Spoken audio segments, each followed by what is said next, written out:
Imagine this for one moment, that we are one connection away from everything we want. One connection. It's not that far. If you imagine a mosaic, your piece is here and you're surrounded by other pieces.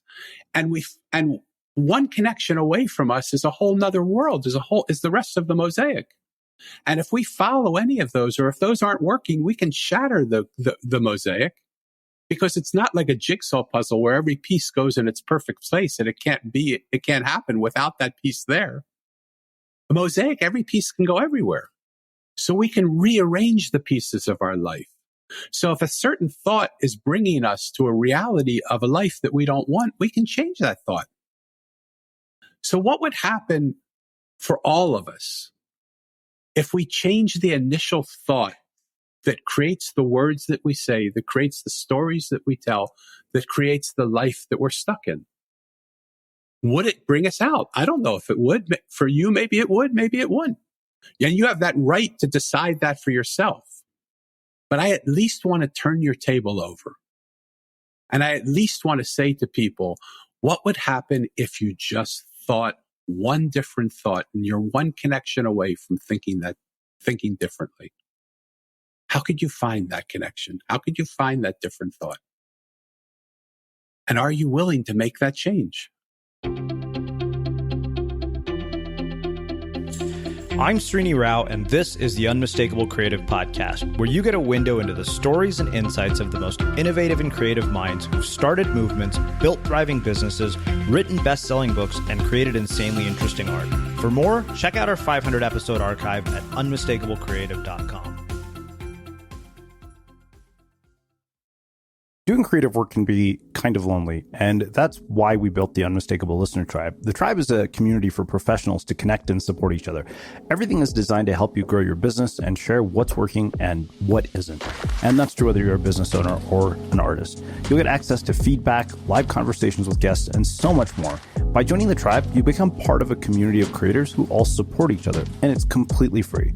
Hopefully I'll see you there. Visit unmistakablecreative.com/tribe to join. Again, that's unmistakablecreative.com/tribe. Daniel, welcome to the Unmistakable Creative. Thanks so much for taking the time to join us. Hey, Srini, it's so good to be here. I've been looking forward to this for a long time. Yeah, you and me both. I know that we've made multiple attempts to record this conversation, and thanks to scheduling snafus and technical issues and a trip to India, that didn't quite happen. But I'm really thrilled that we're getting to do this at the very beginning of the year. So you, having heard many of my interviews before, Yes. I would like to start by asking you, what did your parents do for a living? And what impact did that end up having on the choices that you've made with your life and your career? Fabulous question. I grew up in a lower middle class family. My dad was a salesman and he sold glass. And this was in the time before shopping centers were big. And he just landed a deal to put the glass windows in the King of Prussia shopping center outside of Philadelphia. And it was only shortly after that he died. And so we grew up in a family that my dad was someone who could care less about how much money was in his bank account, but how much love was in his heart was the most important thing to him in the world. And I became like my dad. It didn't ever matter to me. He was my idol. He was my teacher. He was my God. He was everything I looked to, but he died with a mountain full of debt and one black suit in his closet because he gave to everybody else, even when he didn't have it. My mom was a secretary in a synagogue. And so she also contributed a little bit, but she was the type of mom who wanted to be home to make cookies and for us when we came home from school. So we lived in that Ozzie and Harriet. You may not even know who those people are, but in that Ozzie and Harriet lifestyle where we had a beautiful family, where there was tons of love. The only thing that happened is they weren't around long enough for me really to enjoy them. My dad died on July 4th of my 13th year in this world. And my mom 2 years later on July 4th of my 15th year. So I lost my parents 2 years apart on the same day. Wow. So when you saw the way that your dad died, you mentioned with a mountain of debt and one black suit, what decisions did you make about how you would live your life based on how he died? So fabulous. What was really interesting is when my parents passed away, I went to live with my mother's sister and her husband. And we didn't know them very well. We were in Philadelphia. They were in Kansas City, Missouri. And the change from the East Coast to the middle of the country was small in comparison to the change of the economic plateau that we were in to the one that we were going to. My uncle was a household name. He was R Block of H&R Block. And so I went from a lower middle class family to one of the elite families, and certainly in Kansas City, if not in the country.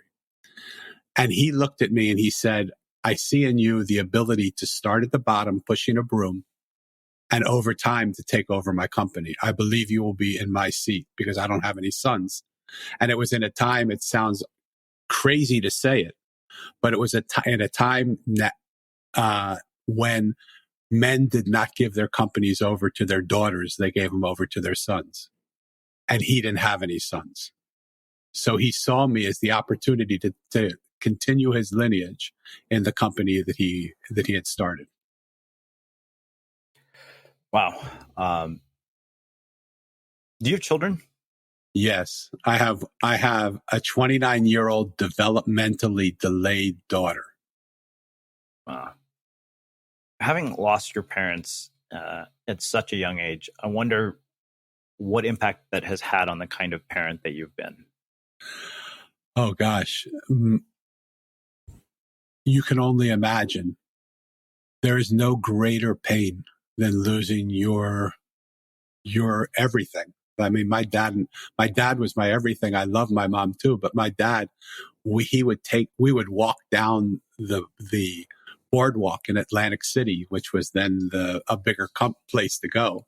And I would hold on to his ring finger. And I was 4 years old, but the way we walked was the same way. I had the same sort of gait that he had.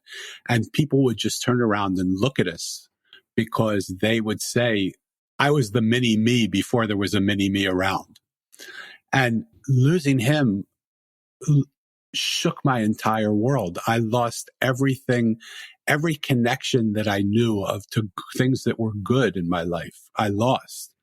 And it's no wonder now that I am working with people to help them reconnect to a world that they're disconnected from. We live in the most connected time the world has ever known, but we're more isolated and alone than we've ever been. And partly that's because we're disconnected from ourselves. And I realized my disconnection, it completely changed my world. I realized that I was searching my whole life for the place that the adults told me was where my parents were, which was a place called heaven. And I had no idea where that was. So I walked away from the opportunity to run H&R Block. I walked away from an opportunity at Hay House that I helped them grow, a publishing company where I helped them grow from $3 million a year to $100 million over the course of 10 years in sales. Because that wasn't the heaven I was looking for. I was looking for that place where my mom and dad were, that I could reunite and reconnect. And I think all of us, maybe it's just my own particular journey, but I think all of us are looking for that place to reconnect to that place where we initially disconnected from, to reconnect to who we are and what we are. Let's pause there for a minute and see where that takes you and your question.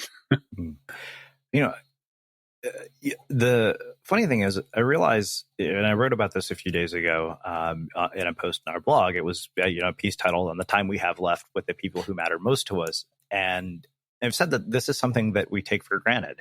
This is something that we squander, and we spend exorbitant amounts of time. So I think part of what prompted me to write that was there was a Spanish video, the viral campaign thing that went viral, and it was for a liquor brand. And the premise of it was basically they would bring these people into a room together. They had a gay couple, a mother and son, a couple of best friends, and they would basically tell them, say, hey, by the way, based on statistics and data, we can actually calculate how much time you guys have left to spend with each other. Would you like to know? Wow. And you can find this calculator online if you look for it. But what was shocking was how little it was. People thought it was years, and it ended up being days.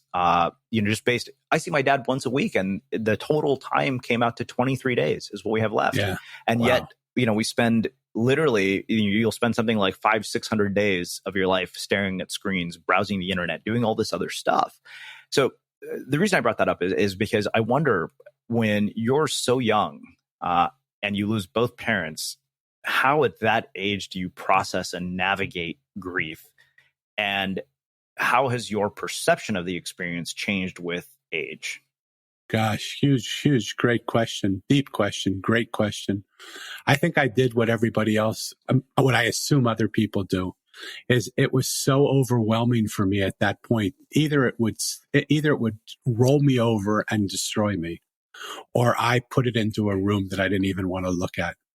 I took my grief and I said, this is just too big for me to even comprehend.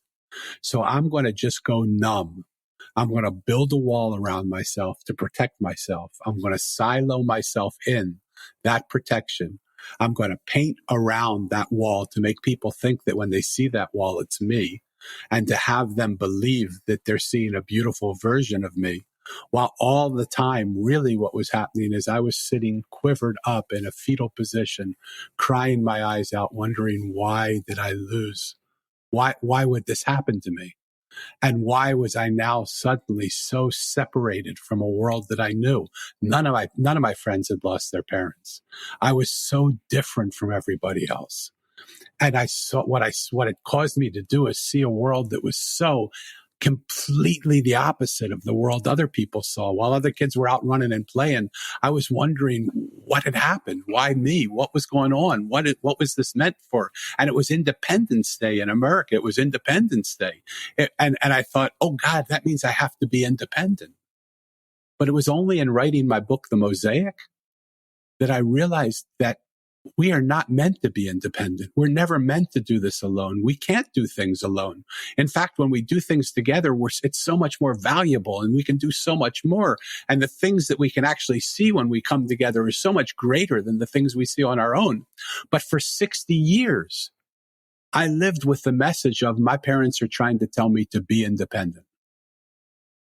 Until when I wrote The Mosaic and I sort of found that place, that heaven that I was looking for, when I reconnected with them through the writing of that book, what I realized is I had gotten the message entirely wrong. What they were saying is, independence means death. When you cooperate with other people, when you work together with other people, when you build things together, that's where life is. So it's a huge revelation for me, and it only came in the last few years. This episode of The Unmistakable Creative is supported by Command Line Heroes. Command Line Heroes is a podcast that tells the epic true tales of developers, programmers, hackers, geeks, and open source rebels who are revolutionizing the technology landscape, and Season 7 is available now. This season, Command Line Heroes explores a pivotal year, 1995. It was the start of the dot-com boom, but a lot of things had to come together for the internet to succeed. Meet the internet class of 1995. Did you know that long before you could hop on GoDaddy to grab a domain name, there was a woman you'd have to call? Elizabeth Jake Feinler was the keeper of all domains, and episode 1 of the season features a conversation with the woman herself, now in her 90s, about how she managed the internet and how her team needed to create the DNS. I got a sneak preview of Season 7 of Command Line Heroes, and here's what I thought. Depending on how old you are, you might remember a time when the internet wasn't part of our lives and looked nothing like it did today. Or those awful days of dial-up when your parents would be yelling at you to get off the internet so they could use the phone. Command Line Heroes is a fascinating look at the evolution of the internet as we know it today. Command Line Heroes is hosted by developer and podcaster Saran Yabarg. Search for Command Line Heroes anywhere you listen to podcasts, and thanks to Command Line Heroes for their support. And it's such an interesting message in a culture where we have such a high level of individualism. And, a couple of months ago, and most of you will have heard it by the time you're listening to this, we had an interview with a guy named Will Storr who wrote a book called How We've Become So Self-Obsessed and What It's Doing to Us. And what you're talking about is such a contrast from that. Yeah, well, it really comes, Srini, it comes down to this for me. We have experienced, I'm going to, let me not say we, because I don't mean to papalize this or make this a teaching. Let me talk from my own personal experience. The pain that I've gone through in my life has made me want to protect myself, because who wants to experience pain? So I've created these walls around me and these silos that have isolated me. And I started to wonder why I don't feel the fulfillment in the connections that I am having, because I have great friends and I have good connections. But how can I have great friends and good connections when my silo is meeting your silo, when my wall is meeting your small wall, but I'm not letting you behind that wall and you're not letting me behind that wall? And so the connections we're having are silo to silo, not person to person. And that leaves us empty, because our whole life we're taught, in order to be successful, copy what this person's doing. Do these things. We're sold day and night, 24 hours a day, 7 days a week. We're sold things to make us happier or more successful or feel better or look better. No one ever tells us, hey, why don't you just be yourself? Like, don't go outside of yourself. Go inside yourself. What's inside you? What's your passion there that keeps you awake at night? What happens when you connect with that? And when you connect with that, where was that given to you from? How does that work? And how do you use that to connect with other people who have passions that are similar? They don't have to be exactly the same passions. They don't even have to agree with you. But when people of passion come together, whether they're of like mind or unlike mind, they create passionate situations. And that's what's missing. We have passion, but all our passion is spent from silo yelling at silo that we're right, you're wrong, we're right, you're wrong, we're right, you're wrong, because we're so insecure to allow somebody else in. Does this make sense what I'm saying? Oh, yeah. Yeah, it does. As you mentioned building walls, and I think that this is something that I've experienced firsthand. And so I wonder, how you would deal with this. So I think that I know myself well enough to know, particularly when it comes to the context of romantic relationships, that when I've been hurt, my instinct is to start building walls. Shut down, and not let people get too close. Like, I don't save the phone numbers of people that I go on dates with anymore. Yeah. Mainly because it allows me to basically, not be nearly as attached to them if it doesn't work out, because they're just a number, not a person. And part of me is like, wow, that is kind of sick, and it's abstraction and sociopathic behavior and a wall. So I wonder, how do you prevent yourself from building walls when you've been disappointed and when you've been hurt? Because those are inevitably things that are going to happen. We don't go through this life without getting punched in the face. Totally. So my approach, and it really is the first practice of connection that I've been given by the Mosaic, is the practice of being kind to myself and being kind to ourselves. When we're so hard on ourselves, like if we listen to the way people explain their situations, most of the time we hear people in conflict with themselves. And I don't mean to, if I'm saying something that's inappropriate here, please, I'm sorry. I mean it with all the love of my heart. But I know that pain that you're talking about. But instead of trying to say, how do I stop doing that? My approach is, how do I be grateful for the walls that I've built up and and what it's done to help me? And how do I allow myself, in my gratitude to the protection it's provided for me from the perceived threat that I believe is coming? How do I love that wall so much that I say to him, I don't need you right now. Please stay close, because I may need you again. But right in this minute, let's see what happens if I can just drop this wall. Let's see what happens if the pain that I perceive, maybe it's not as great as I perceive it will be. And maybe it's actually more beautiful than the pain of me living in these walls that just suffocate me and kill me. Because I'm safe in here, but I have no life. I have no connection. And I don't mean to get this personal, but just because you mentioned the story, let me just use that and then come back at me, because I'm not saying you're doing anything right or wrong. When we can't trust that that the people we're meeting are here to benevolently help us to learn how to love, whether that's in a business relationship, in a romantic relationship, with our spouse, with our kids, with our own self, then we have no chance to go beyond that. What if instead of thinking these people will probably hurt me because I've been hurt before by situations just like this, think, how did I walk into this situation, and how can I walk into this situation with all the love of my heart so that I can now embrace whatever pain there is here, that I can be compassionate to myself, that I can allow that pain to come into this space that I'm going to hold for it, so that I get it out of myself and into this holding space outside of myself, so that I release that from my being instead of holding it welled up in the walls that I've created. I'm not sure that I'm saying it clearly enough. Is this making sense? Yeah, it is. I mean, it's the kind of thing that I think that when people like myself ask questions like this, I think often we live in a culture of silver bullets and sound bites and life hacks and productivity hacks. And I realize this is not one of those questions that can be answered with such an answer. So yeah, absolutely. It's one of those things that requires a lot of deep reflective thinking, which I appreciate. Yeah, but I want to so admire your honesty to be able to say in front of thousands of people, this is a real situation, because so few people talk about real situations. And I don't want to answer it. Like, my job in the world that I live in is not to answer questions as much as to question answers. And I think that when we start to question some of the stories that we tell ourselves, I have a theory for change that I follow in everything that I do.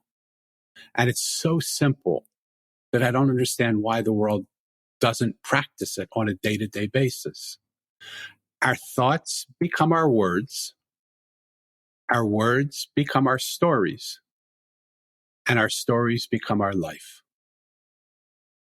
So imagine this for one moment, that we are one connection away from everything we want. One connection. It's not that far. If you imagine a mosaic, your piece is here and you're surrounded by other pieces. And one connection away from us is a whole nother world, is the rest of the mosaic. And if we follow any of those, or if those aren't working, we can shatter the mosaic, because it's not like a jigsaw puzzle where every piece goes in its perfect place and it can't happen without that piece there. A mosaic, every piece can go everywhere. So we can rearrange the pieces of our life. So if a certain thought is bringing us to a reality of a life that we don't want, we can change that thought.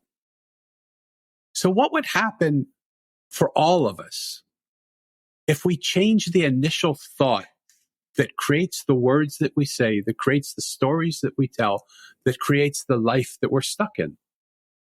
Would it bring us out? I don't know if it would. For you, maybe it would, maybe it wouldn't. And you have that right to decide that for yourself. But I at least want to turn your table over. And I at least want to say to people, what would happen if you just thought one different thought, and you're one connection away from thinking differently? How could you find that connection? How could you find that different thought? And are you willing to make that change? Wow. Earlier in our conversation, you mentioned that your mother was a secretary in a synagogue. So I had to ask, what, if any, were the religious and spiritual upbringings and messages that you received growing up? My dad was an Orthodox Jew, and my mom was a Reformed Jew. So we grew up pretty confused. No, we grew up with religion as a cultural thing, not a spiritual thing. But when my parents passed away, I thought, God, the adults told me my parents are in heaven. Who speaks of heaven? Religion speaks of heaven. So I set out and searched for India, to go to India to find a teacher to help me understand the ways of the world. Along that journey, I got sidetracked in Israel for 5 years and was one day away from being ordained a rabbi, and I left because I couldn't follow the doctrine that the Orthodox Jewish tradition gave, because I still believed in a more Indian approach to life, which is God exists in everything and in everybody, and there's no one way that's right. There's only the only way that's right is if you love him.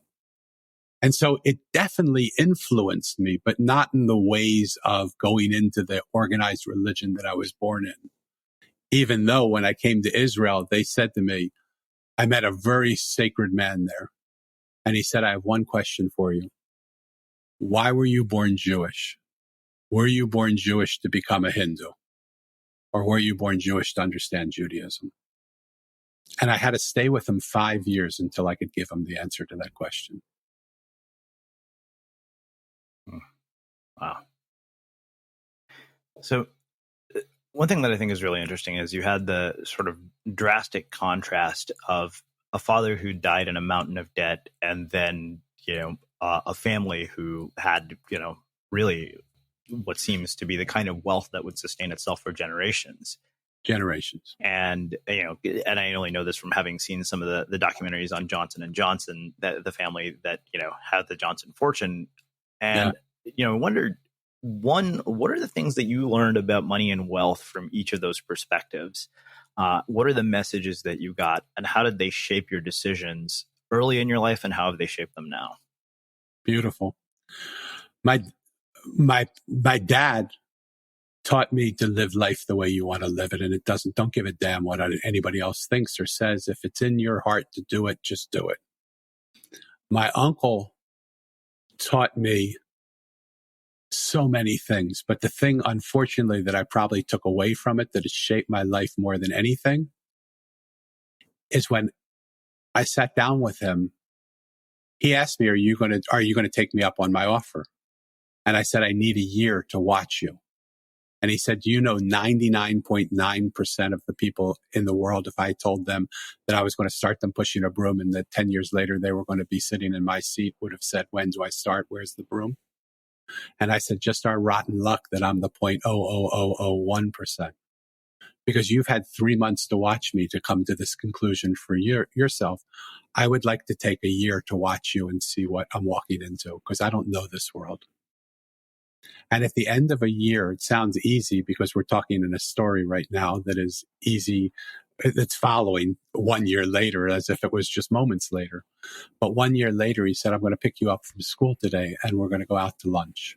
I'm going to actually take you out to lunch. I'm going to have you leave school early. And we went to lunch and we sat down. He said, so do you have an answer to my question? And I, being the smart ass kid that I was, said, you have to ask me a question first. He said, oh, did you forget the question I asked you 1 year ago? And I said, no, I forgot. I only forgot that today was 1 year later, but I promise you I will never forget that again. When you give me a date, I will honor that date.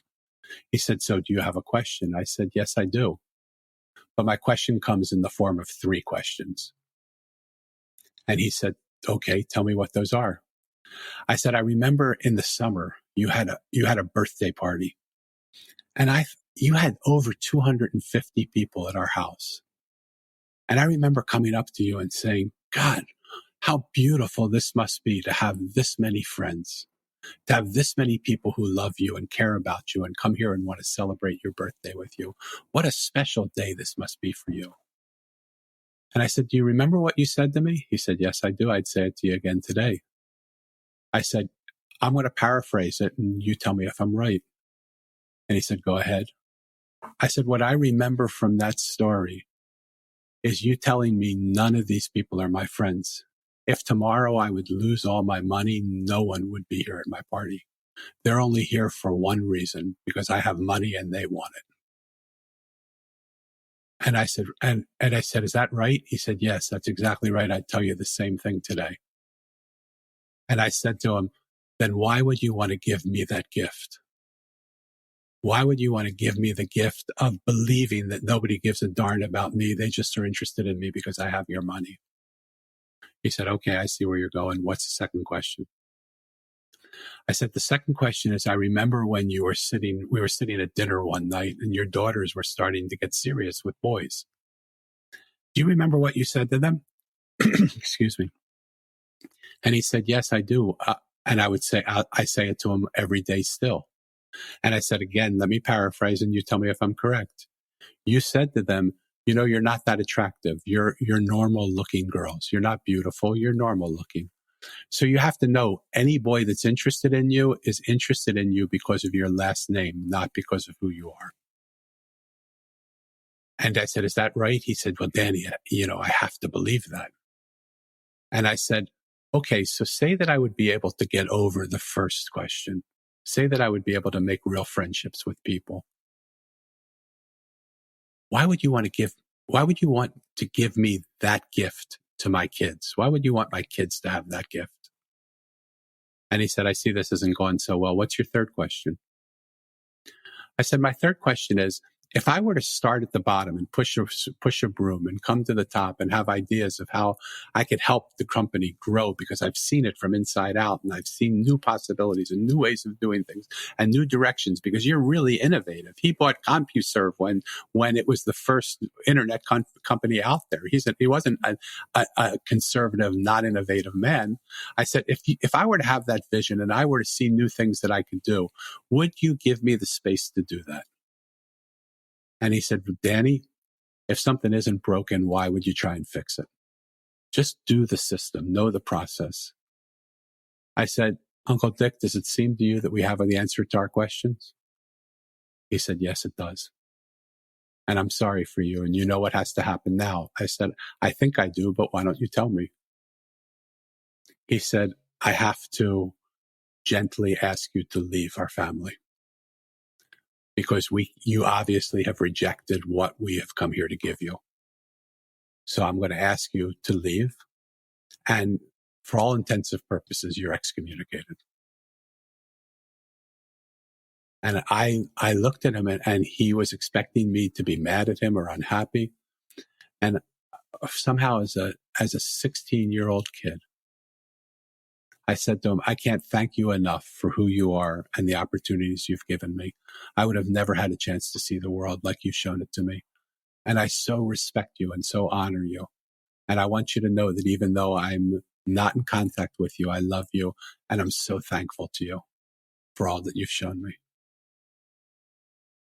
And so over the course of years, what's happened is I've had this thought in my head that people who have a lot of money also don't have the charmed life that we believe they have. They have a lot of something, but there's something really unfulfilled inside themselves that doesn't allow them to connect to people in a way that's meaningful and rich, because they always think people want something from them. And I see it even in the world that I live in. I have friends that call me up and say, well, you've got to get on this MLM that I'm doing, or you got to get a part of this program, or you have to hire me to help you do this. What's happened to just being friends with each other? What's happened to just loving each other and not selling each other? I'm so tired of people trying to sell me things and sign me up for a program, or sign me up to prosper them, or sign me up to do something. Why can't we just be friends? Why can't we just listen to each other and love each other and hold the space for each other to figure things out on our own? Does that answer your question? Yeah. I'm getting chills listening to you talk about this, so I just didn't want to say anything. What did you do after? Where did you go? How did you get from there to Hay House? So I went to university and I studied psychology, because I thought I got to find the answer to why this little innocent kid would leave his parents would die, why he would go from a lower middle class family to one of the elite families in the world. Like, what in the heck is behind all this? And I took all of my undergraduate psychology courses in 2 years so that I would have a degree in psychology. But I found that it didn't answer the questions that I had. And so that's when I left school. I dropped out of school after my freshman sophomore year. So I did 2 years of college. At 17 and a half, I put my thumb out on the road and started to hitchhike around the world. And I spent about 6 years hitchhiking around the world.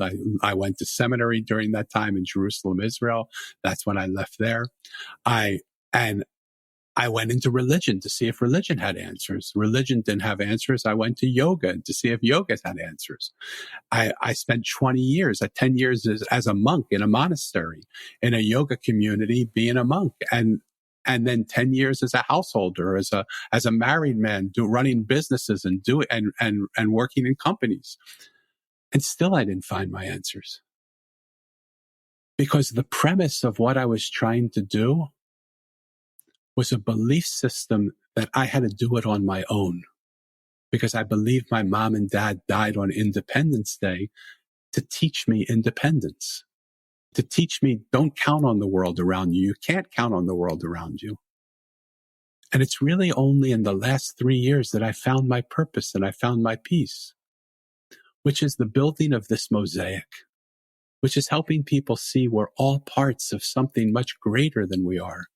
And it's in the coming together with others that we accomplish amazing, spectacular, beautiful things that we never even saw possible when we were standing on our own. My premise was wrong. And I don't beat myself up for it because it taught me so much. I fought so many battles with the belief that I can do this. No matter how many times I get knocked down, I can stand up again. No matter how much I do, I can always get up. I. But I went, my I of ego I went to I of a Jewish I. Like, what in the heck am I doing, right? It's so much easier to just ask somebody for help. To just be vulnerable enough to be open to say, this is what I need. This is who I am. This is what we've come for. How can I help you? How can I give you what you need? And how can we help each other grow and prosper together?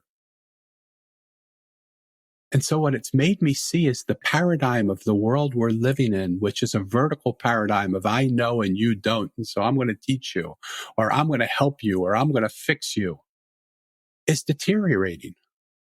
And there's a new paradigm. It's a Mosaic paradigm where just all of us coming together find answers to things that we never saw possible. I'm sure you're aware of swarm intelligence, right? Mm-hmm. I believe that's the new modality. When you look at birds fly, they don't have a leader. They just all fly in sync with each other. When you look at the way fish swim, same thing.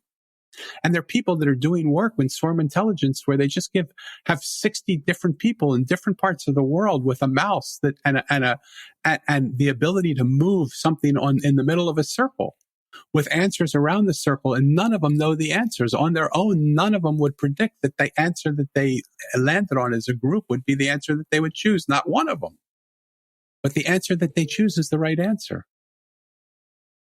There is something that we don't see yet because we're so caught in just seeing our own ego and seeing and defending ourselves and living in our silo of pain.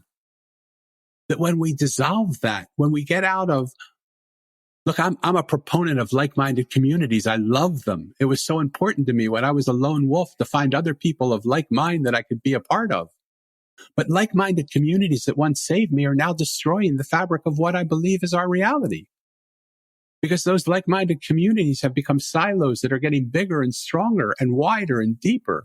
And the gaps between them are becoming larger and deeper and fuller. And we are just sitting on sides of the fences, yelling at each other, saying, we're right, we're right, we're right, we're right. It's time for us to melt those silos down, to come together as like and unlike minds, to listen to each other, to hear what possibilities would exist if we would only allow each other to influence each other. Introducing Pendulum Glucose Control, a patented medical probiotic that's revolutionizing the dietary management of type 2 diabetes and improving metabolic health. Pendulum Glucose Control has been clinically shown to help manage blood glucose and A1C levels by unlocking the power of your microbiome. Pendulum's unique DNA sequence strains can't be found in any other probiotic or supplement. Visit pendulumlife.com for product details and use code SAVE20 to save $20 on your first order. Wow. So I wonder, you're at Hay House of all places, which is really a breeding ground for ideas and things that move us forward as a society and things that change our perceptions of what's possible in our lives. How much of your own perspective was influenced by the work that you did there and the people that you were exposed to there? And how did you take what was useful and relevant to you and discard what wasn't? Yeah, beautiful. You're so good at what you do. Thank you. you ask such good questions. So I was at Hay House for 10 years. I came when they were a $3 million company, and I left when they were doing $100 million a year in sales. What I saw is even the people that are changing millions of people's lives,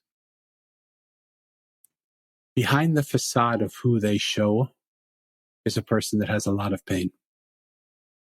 And so often I would say to people, it's time for you to read your book again. Your book is changing millions of people's lives. Read it. Just sit with it again. Allow it to influence you again. And what I found is there are a few people. I mean, there's some saints that have come into this world that have written the book that they want to share a vibration and a story and a feeling with the world that's their vibration, and it does that. I can think off the top of my head. I followed Yogananda, Paramahansa Yogananda. He wrote a book called Autobiography of a Yogi, a must read for anybody. And in that book, you just are absorbed, not with just the words that you say, but the space between the words, the vibration of the book. And it changes you to just read it. But most people write the book that they most need to read. And when I would see time after time after time after time again, that I would say to the people, they were my friends because I didn't want anything from them. I would never say to everybody else was, woo, what can you do for me? How can you help me? I was doing my job. My job was to help them be the best they could be. And I never asked anything from them. I remember sitting around the table at dinner with a celebration of our authors, and every single one of them said around the table, there's one person here we want to help. And none of them said the name until at the end. They must have talked about it before. They said, Danny, it's you. You have never asked us for anything. Everybody else has asked us for something. Why won't you let us help you? And I said, it's not my job to ask you for your help. So there were two things I saw in that: my lack of vulnerability and my desire to just give. But my lack of vulnerability, I don't want to lose. Because here were people who were top shelf people that just wanted to help me. But I wouldn't let them in. And so part of what I've learned now as I go into life is, how can I be more vulnerable?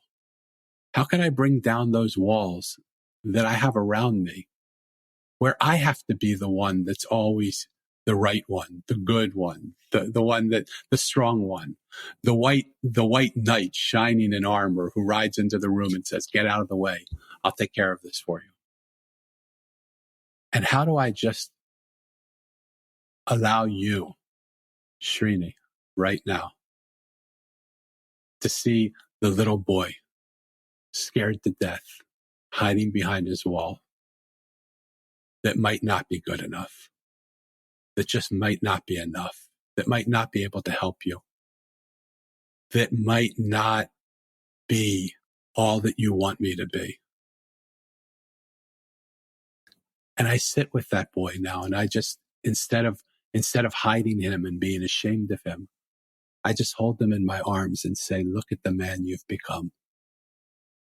There's some things in me that you'll love. There's some things in me you won't love. But look at the man you've become. I'm proud of that man. And I want you to be proud of him too. And help me to make this man a better man.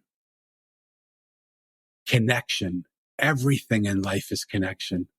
I'm talking now about connection to my own little self. I'm talking now about a connection to vulnerability. I'm talking now to a connection of a premise that led me in one direction. And when I changed the premise that I was following, my whole destination changed. It's all about connection. And that's what the Mosaic is. It's a simple fable. It's a simple story. And the story, you can read it and enjoy it. It'll take 2 hours, 3 hours to read. It's just a simple, simple story. But the real story only starts the moment you finish the book. And the moment you allow the mosaic, the connectedness of life, to change you, to enter you, to lead you in places that you would never go before. The things that I'm talking about, I don't write about in my book, but when I read it again, every one of them is hinted in it that I didn't even know that it was happening. I would write and it would erase. I would write and it would erase until I got it just the way it wanted it to be.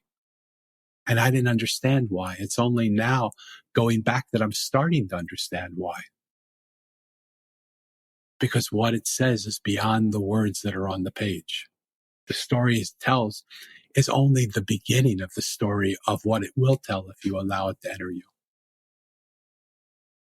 So I can't recommend highly enough that people start to listen to the stories around them, start to listen to other people, start to take a moment during the course of your day to just ask a question to someone you don't know and just take the time with them to listen to their answer.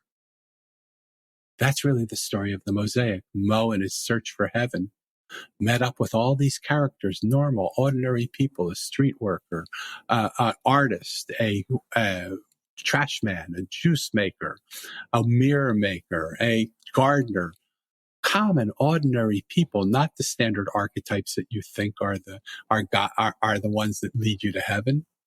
But every single one of them, when he sat and listened to their story, left him seeing a different person than the one he saw before he came. And I believe that if we would take the time to listen to each other, what we would see would be remarkably different than what we saw coming in. And that's where innovation happens. That's where change happens. That's where miracles start to happen. That's where understanding happens. That's where kindness happens. That's where everything that we need in the world now exists. But we spend our time talking. Listen to me in this interview. I'm talking so much rather than listening. And I think I had to write this book because one day I'm going to learn how to listen more than I talk. But so be it.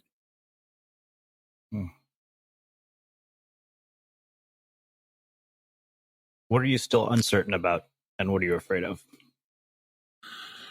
Oh, wow. I think I'm uncertain about everything. I think one of the big changes in my life is I went from feeling certain about everything to being uncertain about everything. What am I scared of?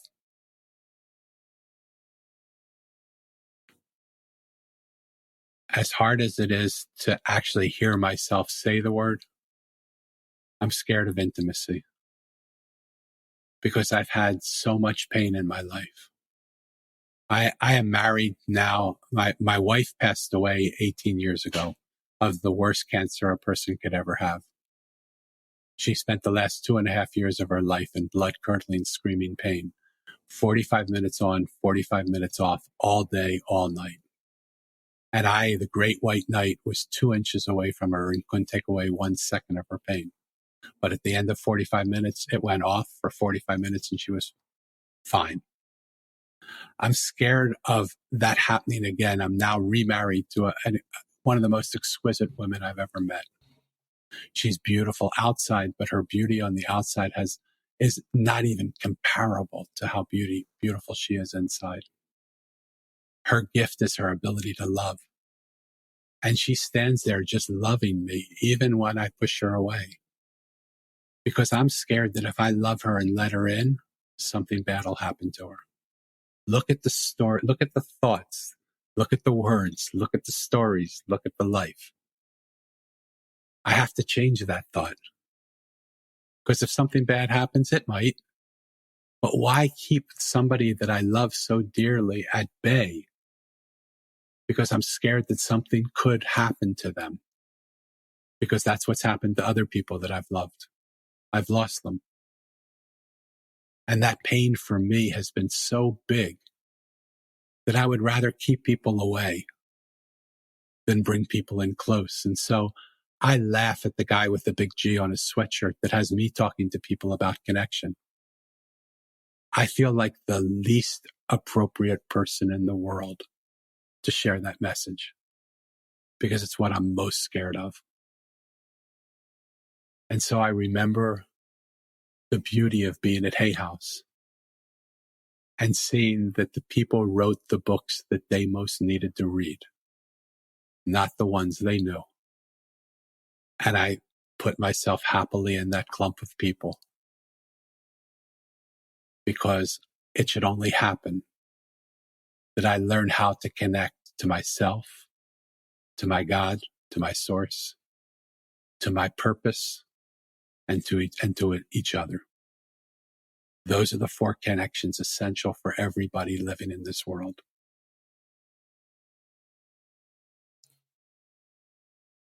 Wow. Well, I think that makes a really, really thought-provoking end to a very, very, very insightful and deeply contemplative conversation. So I have one final question, which is how we finish all of our interviews with the Unmistakable Creative. What do you think it is that makes somebody or something unmistakable? Being themselves. I think in the world we live in today, I don't think I know anybody that's truly themselves. And I know a lot of people. And the messaging the world gives us is copy this system and you will be successful. I just wrote a Facebook post today that by copying what other people do, we might become financially well-to-do, but we might not become content. I believe it's only when we can go inside of ourselves and we can get our answers from within us. And that doesn't matter if it's in a relationship with another human, with another person, your wife, or your friend, your associates. If it's a business, if it's a government of a country, we have to be true to ourselves.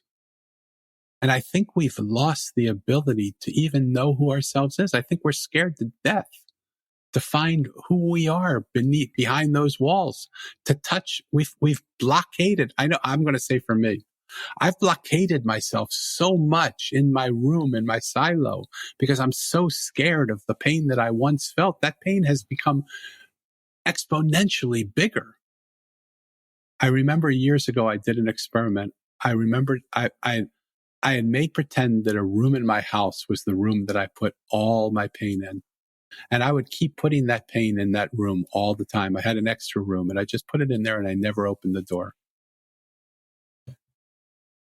After years of having that room be there for only my pain, after being scared to death to open the door to that room, one day I just sat and I said, I'm going to open the door now. Do you know when I walked in the room, there was nothing in there? But I had spent years believing that I could never deal with the pain that was there. There was nothing in there because I wasn't the same person anymore that had put all those painful places in, and I couldn't even remember what they were anymore. If we could have the courage to just be ourselves, to go within rather than to live life from inside out, rather than from outside in, to me, that would make somebody unmistakable. because there's so few people around doing that. Amazing. I can't thank you enough for taking the time to join us and share your story, your wisdom, and your insights with our listeners. This has been mind-blowingly cool. Where can people find out more about you, your work, and everything that you're up to? Thank you. First of all, thank you so much for saying that, because you have no idea how much I respect you and how many people you've spoken to and how meaningful that is for you to say that to me, because you just touched me deeply with those words. So I want to thank you for that. People can find me. The easiest place, everything that I have is on the mosaiconline.com. That's my website. And it's being added to all the time, but you can find all my social media. You can find my contacts. You can find my sort of approach to life. You can find how to get the book. You can do all of those things there. And that's the easiest place to do it. And for everybody listening, we'll wrap the show with that. Thank you for listening to this episode of the Unmistakable Creative Podcast. While you were listening, were there any moments you found fascinating, inspiring, instructive, maybe even heartwarming? Can you think of anyone, a friend or a family member who would appreciate this moment? If so, take a second and share today's episode with that one person, because good ideas and messages are meant to be shared. This is what renting furniture with Feather looks like. Pieces that fit your style and your space and cost less than your monthly phone bill. Oh, and did we mention delivery and assembly included? Feather. Start renting at livefeather.com.